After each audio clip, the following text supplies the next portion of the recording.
Ang face-to-face harapan ay pambansang dulugan ng mga may alitan. Hangad namin na bigyang solusyon ang mga di pagkakaunawaan para sa mas mapayapang komunidad.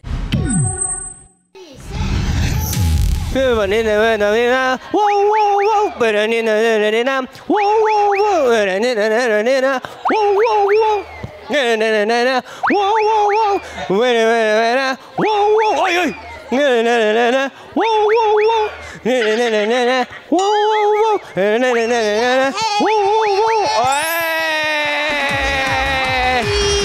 cute-cute naman talaga ng batang ito! Aray ko!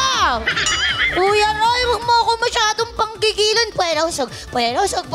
Baka kakabati mo sa akin, baka mausog ako, baka mawala yung pagkakyat ko. Parang hindi ka naniniwala na bata ako na. Hindi ako naniniwala na cute ka. Takot siya, nadaraman ako. Oo. Ay, speaking of bati, batiin naman natin, may pogi kasi biglang sumayaw dito, out of nowhere. Parang galing yata siyang good morning kapatid, di ba? Si Kuya Mondi, palakpakan natin si Kuya Mondi. Panoorin natin ang good morning kapatid araw-araw. Kala ko naka-all black, parang riding in tandem. Hindi pala, may po-promote pa si Kuya Mondi. Pero teka, Rael, babatiin ko din muna ang mga sawsawero kong solid dahil ayaw nila ng intriga. Dapat may pruweba at ebidensya. Kaya kaway-kaway, Team Pula! Pamahiin man o hindi, huwag maawa sa mga pa-victim. Hindi sapat ang luha, kaya Team Puti, alam nyo na!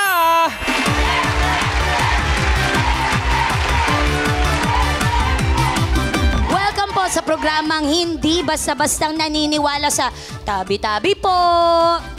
Kundi naninindigan sa dapat tama po. Ito ang Face-to-Face Harapan! Real talk lagi pagdating sa batas. Please welcome our legal expert, Attorney Lorna Capunan. Hindi pamahiin kundi divine teaching ang maging mabuti sa kapwa. Tama ba, Dr. Love, Brother June Banag? Seryoso at hindi sabi-sabi lang ang usapan sa mental health. Kaya makinig kay Doktora Camille Garcia.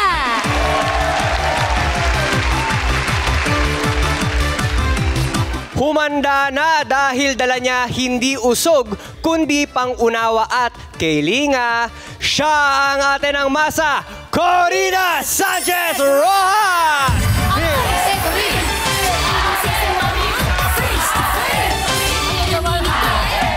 Ayoko. Ate, sige na. 1, 2. Wow.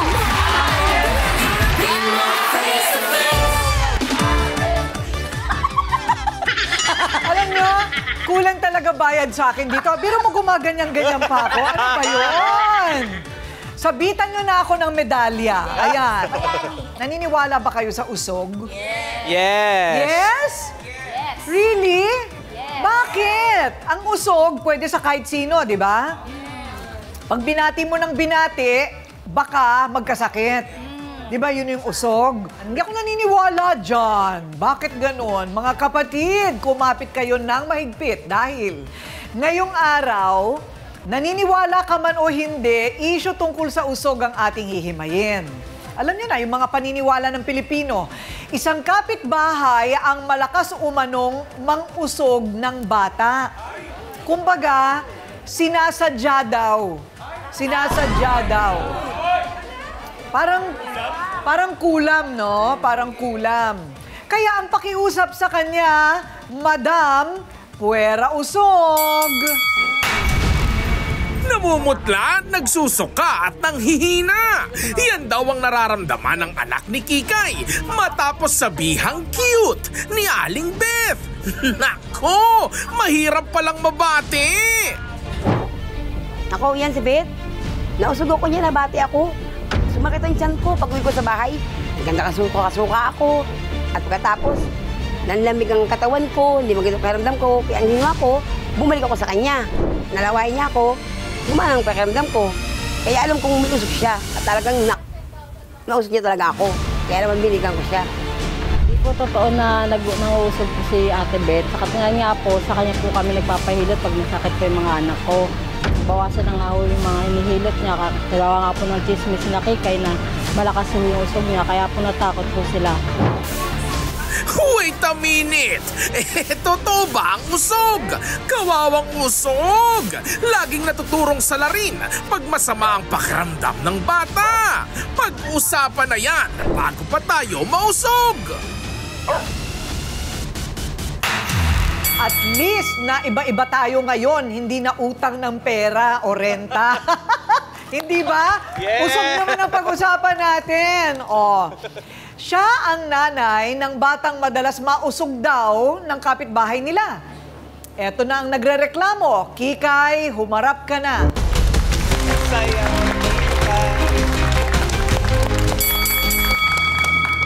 So yung anak mo ang nauusog? Opo. Ano, teka muna. So itong nirereklamo mo, kapitbahay nyo? Opo, kapitbahay lang po namin. Okay. Tapos, bakit nyo naman naisip na, ano, para ba siyang mangkukulam? Mukha po. Buka. Mukha po siyang mangkukulam. Pero, paano mo nasabi na, ano, na siya ang nang-uusog sa anak mo? Eh, siya lang ho kasi talaga nakasalubong ng anak ko nung araw na yun. Naglalaro po yung anak ko sa labas. Nilapitan niya po. Tapos sinabihan niya po na ang cute-cute mo. Tapos mga ilang minuto lang, 20 minutes lang po, nakita ko na po yung anak ko sa labas. Namumutla na, sumuka na po eh. Tapos matamlay na po yung katawan. Kaya ginawa ko po, inuwi ko. Tapos ginawa ko, pinunasan ko ng tubig na may malamig. Tapos pinainom ko po ng tubig, pinagpahinga ko po. Mga kalahating oras po, okay na po yung anak ko, pinagpahinga ko lang po.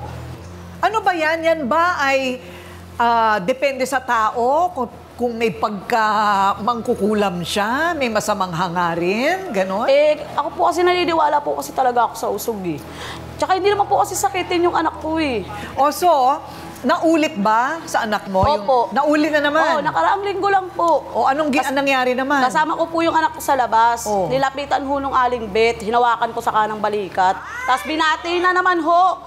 Ayun ho, mga ilang oras ho, tumamlay na naman po yung anak ko, nagsuka na naman po. Kaya ginawa ko ho, inuwi ko na naman po, pinunasan ko ng bimpo ho. Tapos pinainom ko ng tubig. Tapos mga kalahating oras din ho, hinintay ko lang, pinagpahinga ko lang po. Umukay na po yung kalagayan niya. Tapos, nung kinabukasan ho, may malapit na clinic ho doon, ginawa ko, pina-check up po na din po yung anak ko doon. O ano sabi ng doktor? Niresetahan po. O gumaling naman? Okay naman po na yung anak ko nung araw na yun na pina-check up po sa clinic.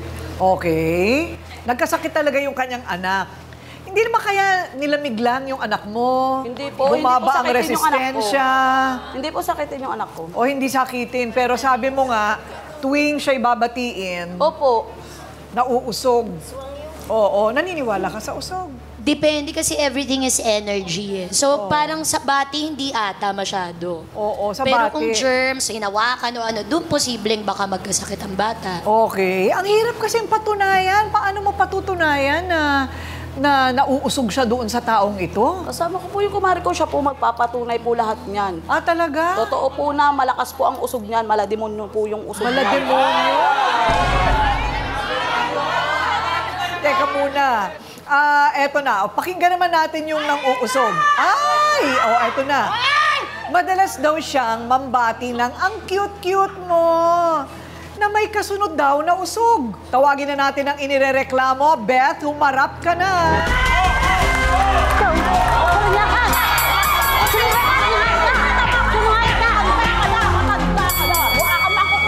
Sinungaling ka? Sinira mo yung ang hanap buhay ko dahil sa kagagawa Hindi ko mo. kasalanan yun. Ibig na Kilala lang ka na nagpapahirap sa akin. Anong ginawa mo? Kaya, Mangkukulam ka. kaya nagsusuka-suka yung anak mo. Umaga pa nakikita ko doon sa may kumakain ng ice candy. Pinapainig mo nga. Bumili na lang ng kalamig. Nakita mo? Nakita mo? Kaya't ang ating nakasabit na tanong sa ating pagbabalik, Beth, totoo nga bang malakas kang mambati at kasunod na ang pang-uusog sa mga bata sa inyong lugar? Ayan, magbabalik po ang Face to Face Harapan!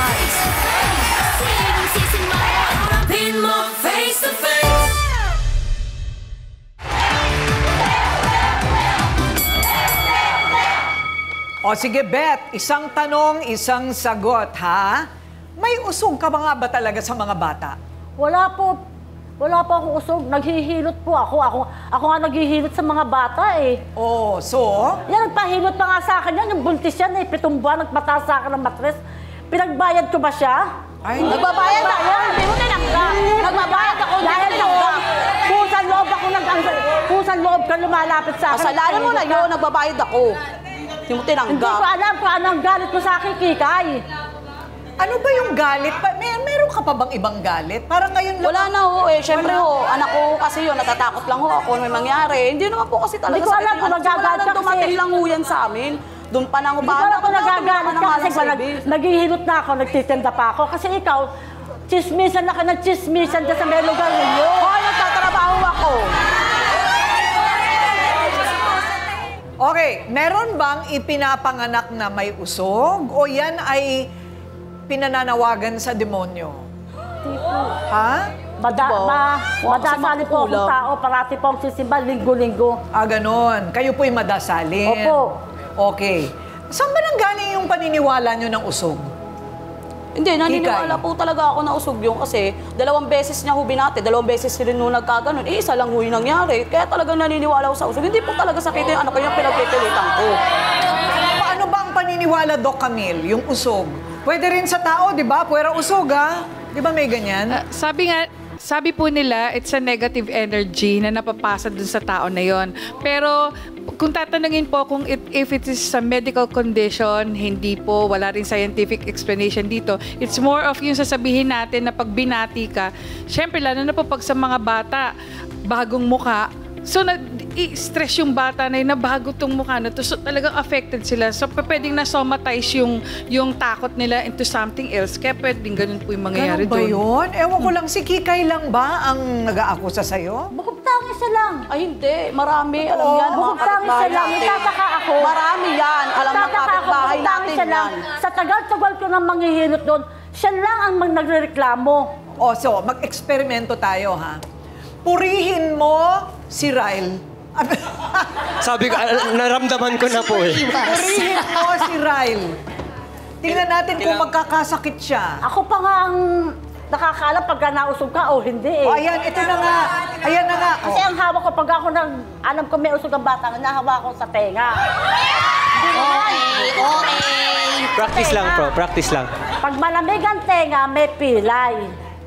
Tapos dito, pagka hindi pantay, may bati.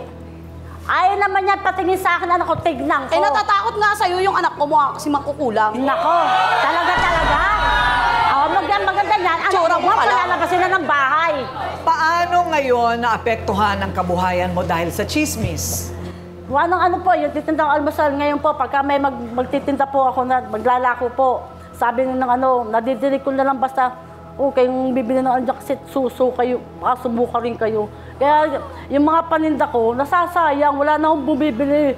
Ah, ganun? May pinag-aaral akong anak, umuupa pa ako ng bahay. Ano pa ipapansin sa ginawa niyan? Anong siya ginawa niya? Ano pa ang anak ko napasok? Ilan ang anak mo? Isa. Grade 6. Oh, ikaw ilan ang anak mo? 5 po. 5? Tama na. Yung usog, parang sa Pilipino lang yata meron ito, no? Sa Pilipino daw lang meron ito. Pero sa ibang bansa, like for example, Turkey, doon ko nabili ito. At ang tanging panangga daw sa usog ay itong evil eye. Ay, kunin mo nga doon sa ating mesa ng ebidensya. Ayun, eto. Pwede itong malaki, lalagay mo sa bahay, kwintas, sasabit mo. O kaya, meron ka rin. O, ayun. O, pakita mo nga ito direct. Ayan, meron akong evil eye sa pulseras. Ito naman, sa Turkey, ito kahit saan makikita mo, right? Oo. Sa mga pinto ng bahay. Sa mga pinto ng bahay, para hindi pasukin ng malas. Yun ang sabi, para hindi pasukin ng malas. Pero hindi ko lang alam, ako naman parang laro na rin eh. Hindi mo masabi ano bang totoo, ano bang hindi ba? So, yun daw ang panangga. Kaya siya walang suot, siya ang gusto ko sanang purihin mo. Yung malaki niyo pong medalyon, Ate Coring, para saan po yan? Ano po Iba na yung... yata yan, Mangungutang po ba yung ano? Hindi, magna cum laude ako. Magna cum laude ako sa abono. Okay, binigyan ako ng ng gantimpala, sinabitan ako ng medalya. Kayo talaga, kulang. Ang susunod, corona na. Okay. Magbabalik po ang ating programa dahil sa ating pong pagbabalik, malalaman natin, may iba pa bang nausog dito kay Ma'am Beth? Talaga bang may basehan si Kikay para maniwala sa usog? Ayon, hindi lang bati ang maririnig, kundi ang paninindigan ng kanilang mga kakampi sa pagbabalik ng Face to Face Harapan.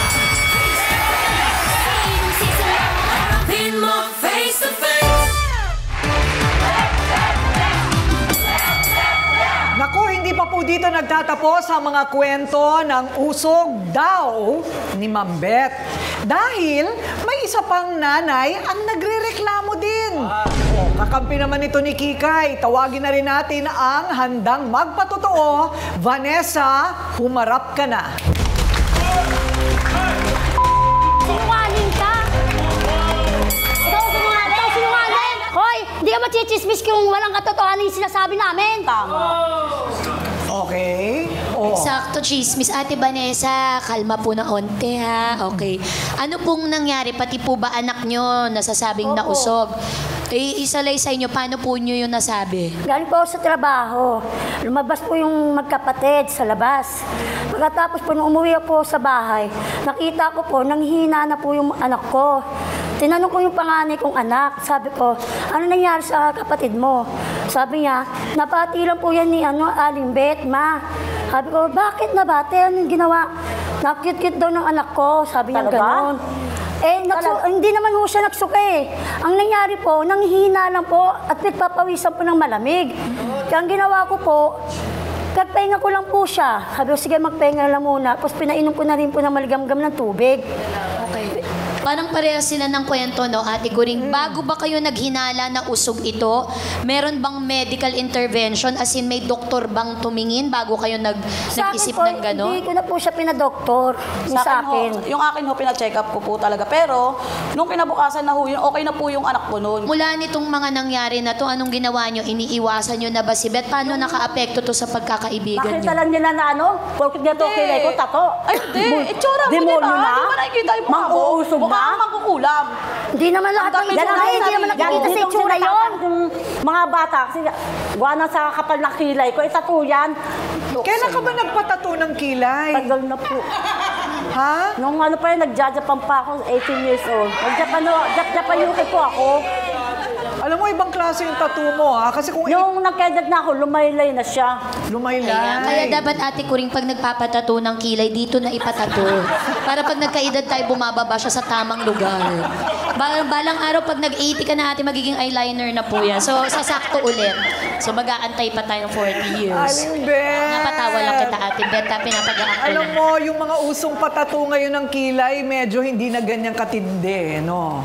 Sama ho tumingin yan sa mga bata. Talaga Siyempre ba? na po nga, naglalako ako. Tapos sabi yan, nagtatanong, nung mga ano po yan, sabi ko, bakit bibili ka ba, be? Sabi ko sa kanila, bati na ba yun? Yung ganun? Bibili ka ba, be? Sabihin mo muna sa nanay mo. Hayaan mo, meron ka rin namang kakampi. Wala raw katotohanan ng binibintang sa ninang niya. At kung may dapat sisihin, hindi raw ang bati, kundi ang pagiging pabaya ng ilang mga magulang. Ayan.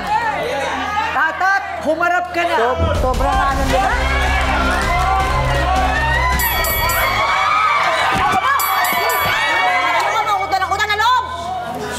Demonyo kayo yun! Kasi nga, nakakalibre ka ng hilot, di ba? Bakit hindi na kayo nagbayad? Wala. Ikaw nga, nagbayad ka, nagbayad ka. Nagbabayad ako! Alam mo kung ano yung dalawa! Pinanilang doon, di ba? Okay lang, di ba? Ninang mo siya, mas ninyo. Tatat, sa pagkakakilala mo sa ninang mo, marami ba nagrereklamo na malakas ang kapangyarihan niya mag-usog? Wala po, sila lang po yung nagrereklamo. Silang dalawa lang. Sila lang. May anak ka ba? Meron po. Ilan? 4 po. Oh, so binati na ba ni Beth yung anak mo? Hindi po, kasi po, kada magkakasakit yung mga anak ko, sa kanya ko pong nilalapit. Nung gagaling naman po. Libre. Kaya nagtataka ko sa mga chismis nila, bakit yung kaya siya daw may usog, mangkukulam. Kaya sabi ko sa kanya, sige Yung na. binabalita niya sa amin, sige na. mangkukulam Sabi daw ko sa niya kanya. Di na sila naawa. Matanda na, madol chismis pa nila. Teka muna, hindi ba illegal ito, Attorney Lorna? Yung sabihin mo, yung kapitbahay mo, mangkukulam, magnanakaw, mandaraya. Mangkukulam daw ako. Illegal yan kasi parang libel yan, pero oral. So, spreading slander, pero oral defamation. Nako, 1 month to 6 months yan. Kulong. Hindi lang yan. Pwede si Beth na, kasi nasira yung business niya. Pwede niyang, ang tawag doon, actual damages, tsaka lost opportunity. Pwede pang kasuhan, ano? Kasi nasiraan siya sa barangay, wala nang bumibili ng pagkain niya. Baka mausog lahat. So pwede siyang ireklamo, pwede rin siyang sampahan ng kaso. Correct. Ay, masama na yun, Kikay. Alam mo, gawin mo na lang siguro. Huwag ka na lang magsalita, huwag ka nang manira. Hindi, ilayo mo na lang yung anak mo. Ganun na lang, iiwas mo na lang sa kanya. O, meron yata tayong bisita, Ryle. Yes, Ate Coring, nandito po kasama natin si Dr. Andrew Vicencio. Doc, hello po. Magandang tanghali po. Magandang tanghali po sa inyo lahat. Magandang tanghali, Ma'am Corina. Opo. Isa po akong pediatrician. Isang pediatrician. So, ang kanya specialization are children, yung mga sakit ng mga bata. Yes po. So, naniniwala ba kayo sa usog? Unfortunately, wala po sa medisina or sa siyensya ang basihan o konsepto ng usog. At nasabi niyo po kanina na uniquely Filipino. So, sa atin lang po yun. And I think for us to experience or to fully understand bakit ba may usog, siguro it dates back to the pre-colonial times, nung wala pang masyadong doktor ang Pilipinas, okay, wala pa tayong medisina, so naghahanap po sila ng mga bagay na ma-explain bakit ba nagkakasakit ang isang bata. So, yung pinaka-closest po is kung ano yung huling na-encounter ng bata. At siguro sa lagay po nila, no, is an encounter with a certain individual tulad po ni Ma'am Beth. So, nabe-blame po ngayon doon sa Pero anong isang malamang? tao. Hindi po ba ang mga bata talagang madalas nagkakasakit? I mean, sakitin ng bata by nature because parating naglalaro. Because yung immune system nila mahina pa, system. so madali po silang magkaroon ng sakit. At doon naman po sa mga anak nila, ma'am, maari pong, kung halimbawa, marami po kasing rason. Pwede pong nagkaroon lang ng low blood sugar, hindi nakakain yung bata, hypoglycemia, or baka naman meron palang gastritis yung bata. Ang pinaka-important po ay laging dalhin yung ating mga anak sa mga doktor, sa espesyalista, upang makagawa ng thorough history, physical examination, at malaman ano ba talaga ang nagiging sanhi nito bago po nating sabihin na ito ay isang wastebasket diagnosis, usog ba talaga ito o hindi. Pero wala po talagang basihan ng usog. Ayun, walang basihan ng usog ayon sa doktor. Okay, thank you, Dr. Andrew. O, ayan, meron din tayong bisita sa kabila. Kausapin. Mula po sa barangay po, Ate Coring, ang ating bisita dito naman. Siya po ay barangay Tanod, siya po si Aling Teresita. Aling Teresita, kayo po yung tumatanggap ng reklamo sa barangay? Opo. Ano po yung na-experience ninyo sa kanila po? Marami ba talaga nagre-reklamo sa kanyang mangkukulam siya? Oo, nakarating na rin po sa amin sa barangay po. Yung issue nila na malakas po mangkulam si Aling Beth. Kaya ano lang po namin dapat, tama lang din kasi Doc na, dapat pa-check up din niya muna. Kaya nga dapat lang po sila magkasundo na ayusin na lang nila. Dapat sa iyo, Kikay, pa-check up mo raw talaga anak mo. Meron kasi naman sa barangay, di ba? lang po ito. Meron naman po sa amin Meron naman din po sa amin. Pero di ba may natutunan naman tayo, Kikay, ano? O sige, magkukonsultahan muna kami dito sa doktor. Samantala, narinig na natin ang dalawang panig tungkol sa isyong usog. Kayo ba naniniwala sa usog? Mamaya, sasawsawan yan ng ating mga gallery dito, ng mga miron, at mula sa ating harapang tagapayo, ang kanilang maipapayo dito lang sa Face to Face Harapan. Face to face.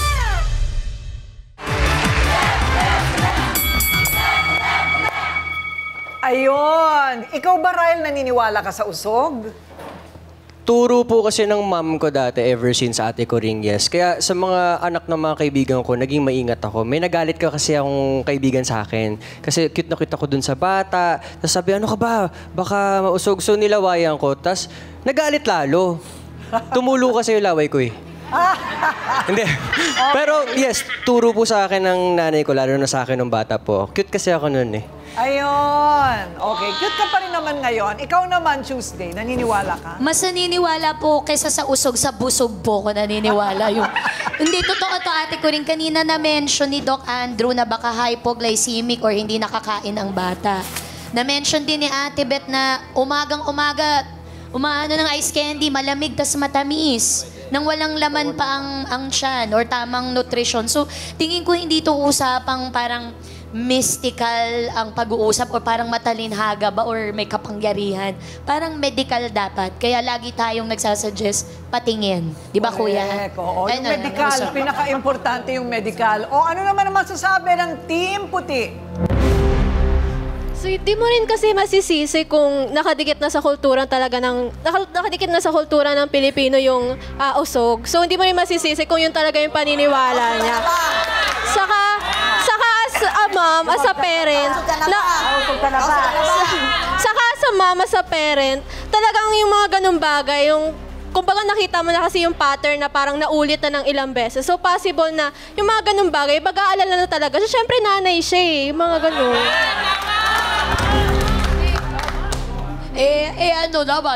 Ano naman? Ikaw pala yung magsasalit.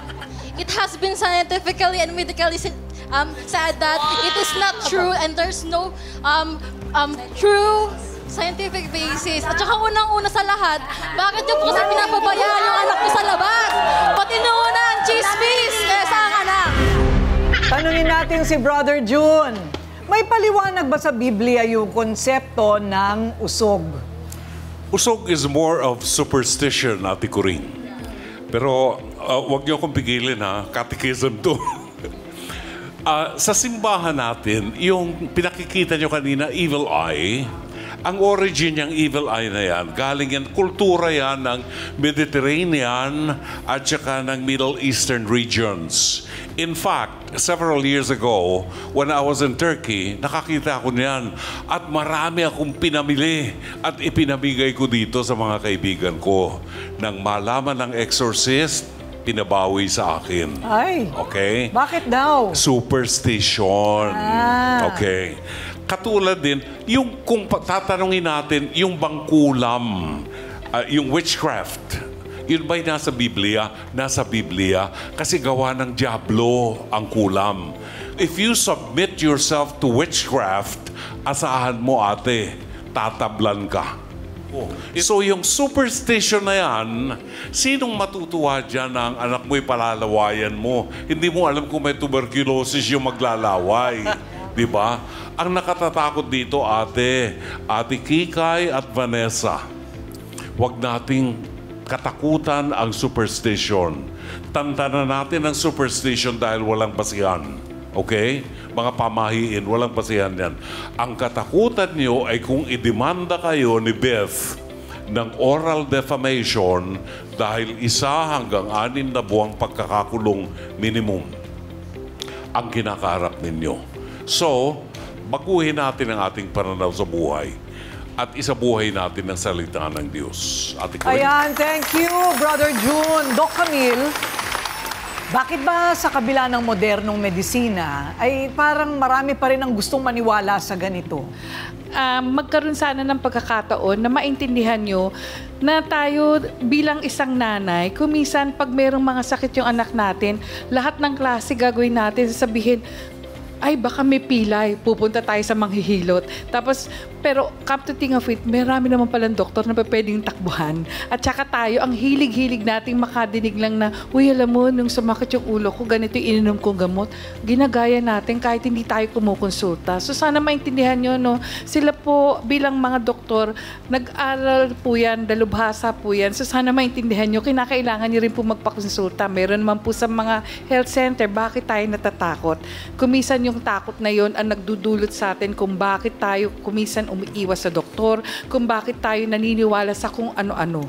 Sana maintindihan nyo rin na malaking bagay yung binibigay sa ating serbisyo ng gobyerno na meron namang mga health center. Attorney Lorna, sa Pilipinas, paano na ngayon ito? Di ba in the Constitution, you have to respect race, religion, ganon. Customs, tama. Oo, di ba? So kung naniniwala sila, hindi natin pwedeng ipilit na wag silang maniwala. Kailangan respetuhin.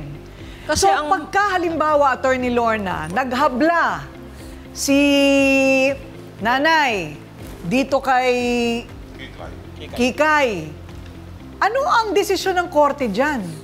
Pag nasa korte na yan, kagaya ng mga ibang kaso, no? Ebidensya ang kailangan.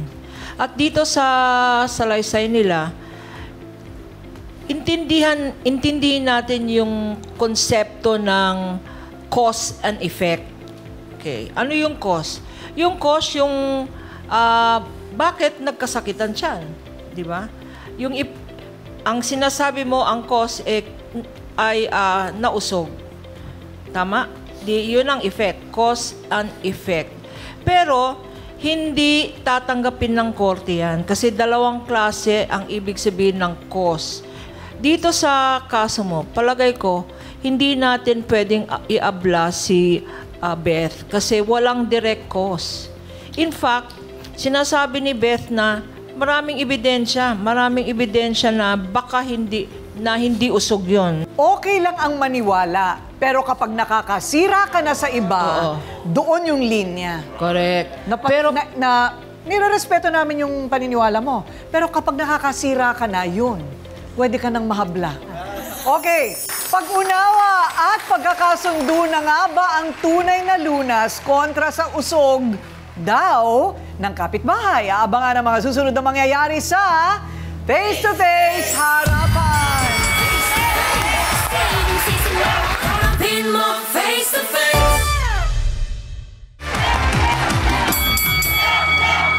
Okay, kaya't Bet, sa mga narinig ninyo,